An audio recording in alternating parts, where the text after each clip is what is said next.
lives matter, but in these crucial situations, black lives gotta matter to black people. For a long time, we ain't been equal. What's up, bro, man? What's going on? How you been? I'm alright, man. Hustling, moving. How you feeling? Man, I'm good, man. Yeah. Well, what I really want to tap into before we start, man, we actually come up, man. I think you might be like a year or two younger than me. Yeah. I don't know. How old are you? I just turned 30. Oh, well, I'm only a year older. Yeah, I thought it was maybe a 2 or something, but yeah, I'm only 31. But we played for the Hill for a little bit. Yeah, I mean, bro. I think my last year on the third team, I think I was about to go to the. I think I was matter of fact. No, I think I was 13 on the big team, and you was on the Mighty Mice or something. Did you play for the Hill? I left and went to after my Mighty Mice year. It's funny, I was just talking about this not too long ago. After my Mighty Mice year, I left and went to Springview. Okay, that's what happened. Because I played on the big team. I ain't see you. I was like, I don't know. Yeah, I played my last 2 years on the big team at Springview. Yeah, man. So that's how that. Cause I was living on the north side anyway. Okay, and then let's talk about that's what I was about to get into. Let's talk about Perry, man. Yeah, how was that ride with Perry, man? I see you out there balling. Oh man, it was fun, man. It was a culture more than anything. You know what I mean? I was coming in, but we went in there maybe shortly after Perry had just went. They had that undefeated, unscored on season. You know what I mean? Okay. That was like, I think that was like 04? Something like that. So I think it was like 2004. It's funny, I was following too because y'all was balling. Yeah, I think it was like 2004 because I was in 7th grade when that happened. Okay. So, 8th, 9th. So I went in 05, 06. So yeah, like 04. Okay. It was like 04 when that happened. And then even my freshman year, we were coming off state championship. You know, Dre Wright. Oh yeah. Desmond Brintley. It was boom, man. You know what I'm saying? Jared, Harold Tardy, like. The names he keep going. Man, literally, like it go on and on. But they set like a really big like culture factor that you're gonna come here, you're gonna work. Okay. You know, and if you put the work in, you'll reap the benefits. And I think out of the city league teams, I think only us. I didn't really hear I can't even say at that time. I'm not even going to be biased and say we were the only people doing it. Because of course I was only around that for real, but I didn't know of too many other teams that actually had like mandatory summer workouts like we did in the city league. So yeah, I had like 2-a-day, 3-a-day practices. Like legitimately, like it was. I think the week after I graduated 8th grade, I got a letter in the mail from Coach Gallagher about football and like practice starts this day, like workouts, and I think it might have been like. I think we started lifting and stuff in the weight room. I want to say the end of June or first week of July or something like that. And we were in the weight room, and it was a legitimate like. I haven't been down there in a little while, but when I was there, the equipment was all new, so we had like all new like blue and white equipment, and it had the Perry name stitched in it. It was crazy. That thing was sick. It was crazy for. I was like, yeah. I'm like, I had no clue all this was here, and this was in the school. And then my older god brother, he played Quentin. He played, and he kind of showed me the ropes and everything. But it still, even with having him on the team, it wasn't like I got any like special treatment or anything. And, okay. I mean, I didn't really get like fresh and hazing too much. You know what I mean? You was a beast. You wasn't gonna get that. And I mean, I got ones. I ain't gonna hold that. They got me one time. They pulled me in the varsity locker room, and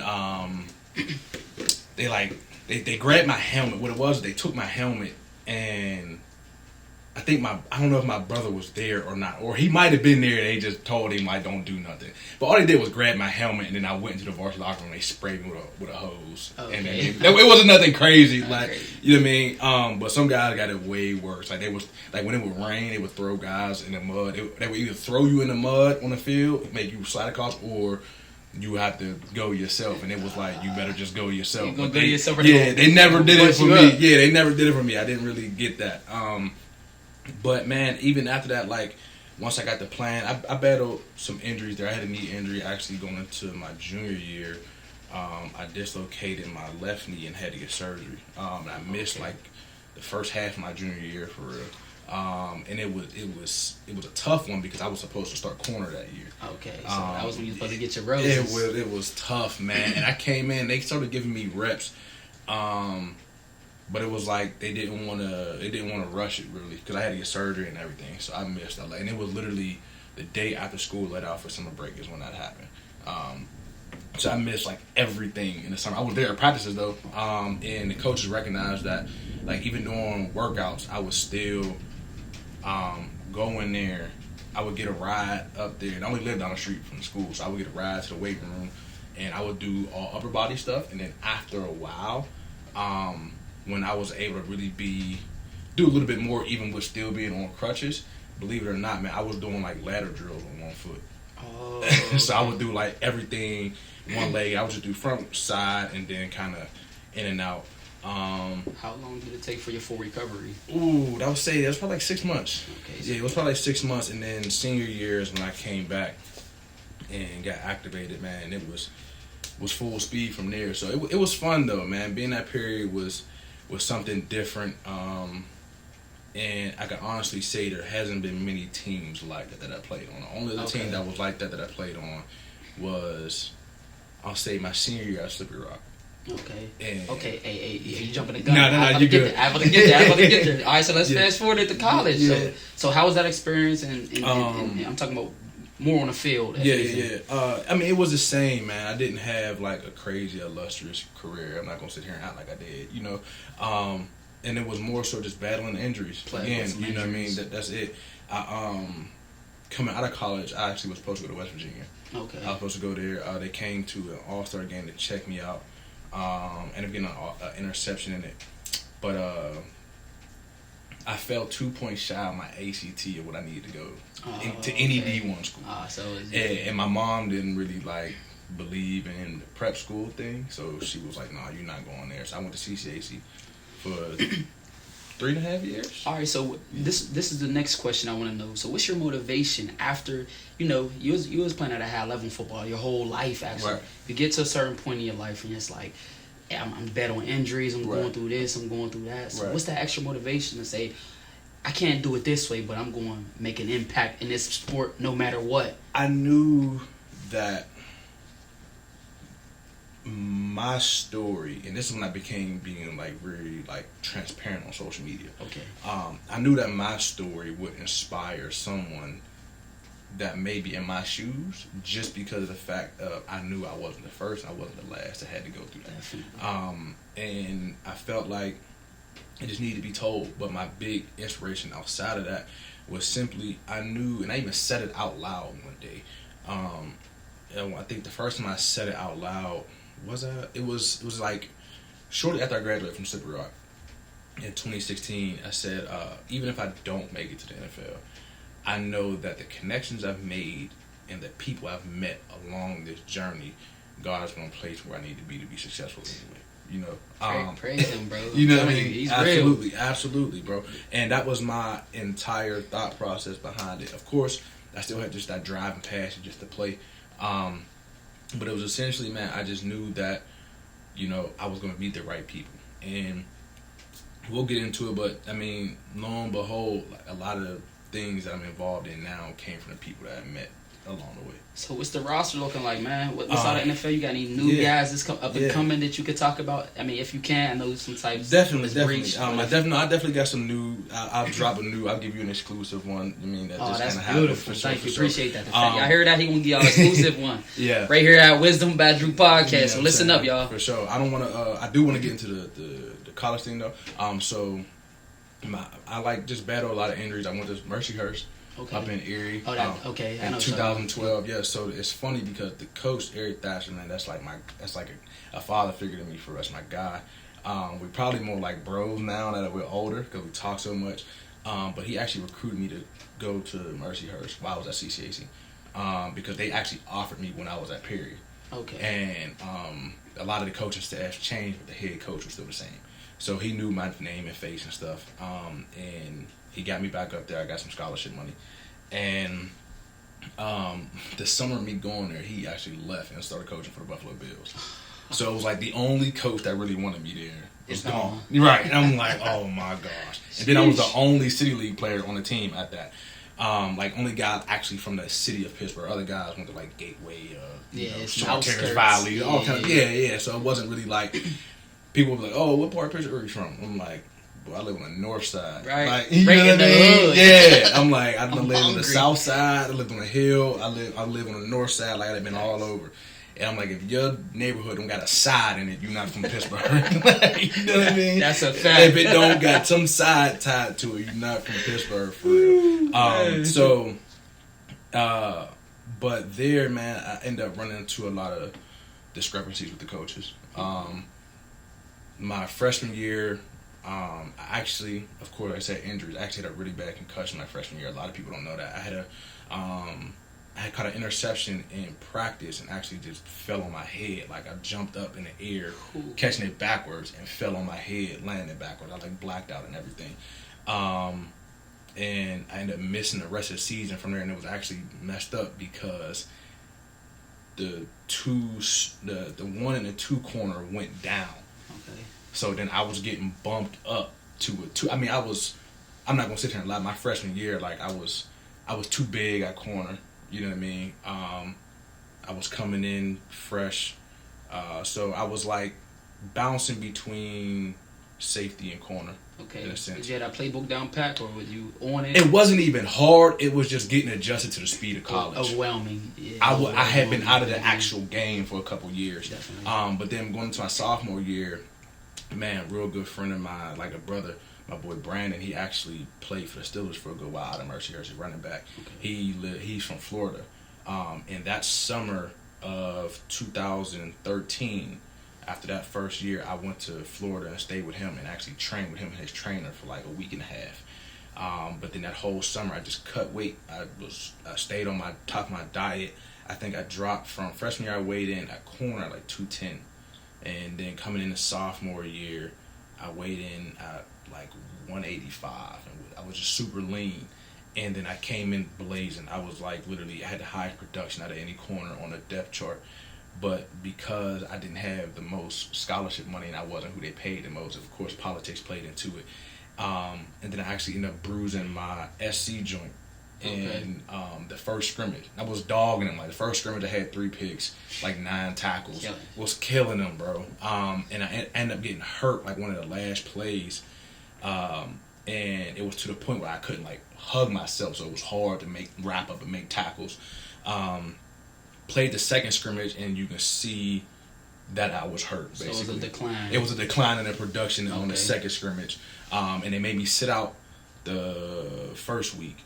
But when they did that, they pulled a freshman wideout over the corner because they paid him all this scholarship money to be there. Okay. And then they just kind of kept him there. And I was a 2. Like, I was traveling, all that stuff. But it was like we were rotating 1s and 2s every other series. But then when it came to my series, a lot of time they would try to skip me, and I'm like, like, what's up? You know what I mean? So, and then I was dealing with 2 of my aunts actually were diagnosed with cancer in the same week. I'm sorry to hear that. No, for sure. You know, one of them did pass, and one of them survived. My Aunt Ebony, she had breast cancer, and I had posted stats on Facebook back then about overcoming adversity, and somebody on the team told the coaches I was talking about them. And I'm like, what? It had nothing to do. It was. And that was the moment. And then the coaches brought me in. It was crazy because we had lost at Edinburgh. I mean, not Edinburgh. It was Clarion. We lost at Clarion. It was a travel game. Big Reg in them. Yeah, bro. Literally, like, he was there. Big Reg Robinson. And we lost to them. And I remember we're getting dressed to get on the bus to go back. And the head coach would come up to me like, "Oh, you want to talk about adversity? I'll show you adversity. Come meet me tomorrow." And I'm like, "What?" And they next day they threatened to like kick me off the team because of that. And I was just like, "All right, I already knew what was up." And at that time, I found out the Buffalo Bills released their whole coaching staff, and Coach Thatcher, he ended up at Slippery Rock. So I was like, "Yo, I got to get out of here." Like, if he made the connects happen and got me down there in spring 2014.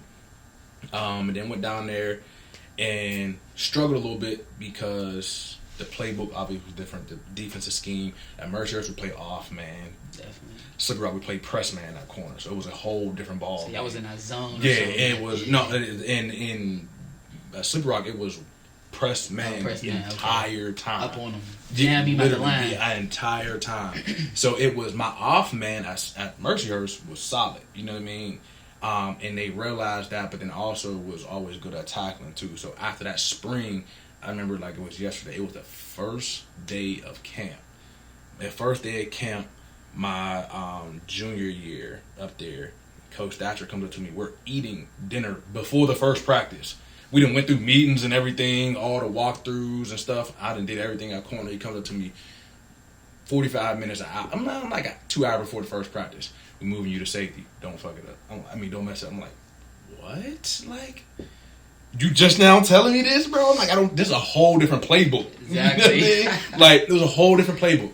So I was like, all right, I guess. So now I was on a learning curve my entire junior year of trying to pick up the playbook from a safety perspective, because a corner, it was like press man basically every play. There was only other options was like is if we did like a bait technique or anything like that, but that was very seldom. It was very small. Safety though was legitimately the quarterback of the defense. So I was just like, all right, I got to learn this playbook all over again. But I ended up having a pretty good season. I actually set a record up there. There was tackles in a season on special teams. And then I got 2 rings, 2 college rings up in there, and then ended up transferring. Ended up playing a NFL Scouting All-Star game, actually, and that's actually where I ended up getting a lot of momentum with continuing to go. Did you have something with the Bengals, or was you? So was that practice squad or something? No, I actually just had. So I had. Because Will was. I've been following you. See, now you know I'm a fan. Yeah, man. So Will was actually with them, and he was trying to get me a workout out there. And I had one of his hoodies, but I actually had. I actually interviewed and did a workout for the Ravens. Okay.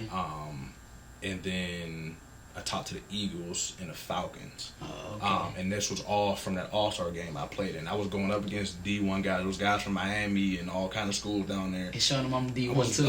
I was dogging dudes, like no lie. I got the film and everything. So it was it was fun, man. But then that transitioned into, of course, the management stuff. And a guy I actually met down there, Dave West, he was actually like a scout and helping guys like with more like a college scout, anything. But then he helped a lot of guys get pro looks and pro workouts. But then now it just led into the management stuff, which I was going to school for. So I went to school for sport management and marketing. Okay. And my first client was Will Clark. And that happened where Will was with an agency, and they got him paired with I think it was Athletes First at the time. Athletes First is a huge agency, by the way. And here's how huge Aaron Hernandez was with Athletes First. Oh, okay. Yeah. So the one who took it. Yeah. Okay. Yeah. Okay. So they got him connected with a clothes company, and they sent him the wrong size pants. That's all they sent though. But Will is 6'7", 280 something. Like that's the last person you want to send the wrong size pants. You're not gonna be able to make that happen for any kind of way. And I just took over his marketing, and which is like, look, you saw what I can do with my name coming out of school. Even though I didn't like go pro, I had CFL workouts on top of the NFL ones. I actually had a 2-year merchandise deal with Adidas. Okay. So like when the Yeezy cleats came out, like D Hop had them on again, I had them at the crib. I was on the north side with the Yeezy cleats. I was probably the only person outside of D Hop that had them. You should I should get a pair too. But I was getting packages maybe like twice a week from Adidas. It was just clothes, shoes, but it was all leisure, workout stuff, like lifestyle stuff. But I was like, hey man, you saw what I can do with my name. Let me help you. And I got him connected with the American Diabetes Association, Sprayground, which is like a bag company. We helped redo a Nike contract. And then from there, he just began telling friends. He came up with some social media concepts as well. But then he began telling his friends and other people about it. And that led to me actually working with Todd Thomas, Goder. I was working with Goder. And then I worked with... man, I can't think of his name. He was with the Seahawks at the time. Can't think of his name right now. Excuse me for that. But I was working with about 4 or 5 guys. And then I got a call one day was like, "Hey, see what you're doing. You want to work with Antonio Brown?" I'm like, "Bet." Like, let's make it happen. Right. I seen that too. It kind of left. Yeah, it went a little left. I seen that. But the deal I did with him was with Complex, where they had like the sneaker shopping episodes. Okay. I did Complex Closets, and the Complex Closet was at his house, and it was a partnership with Axe. Funny how it went left. It was actually an anti-bullying campaign. Like, you know what I mean? But the Complex Closet and Complex Sneaker Shopping. It was like like 2 hours worth of work for him. Got him paid $50,000 for that, and then that snowballed to me actually getting picked up by a different company, Anthem Sports Group. Okay. Anthem Sports Group is based out of Cleveland. Like I said, the people that I met helped put me in different positions. Man, that's crazy. My boy, who was one of my teammates and roommates at Slippery Rock, Nick Davis, actually was. He was the first person I knew of that was in like sport management and stuff like that. Okay. So he ended up leaving school early and was with a different company, A&A Marketing, or A&A Management, and then he got with Anthem. Okay. And then we linked up at Super Bowl 52.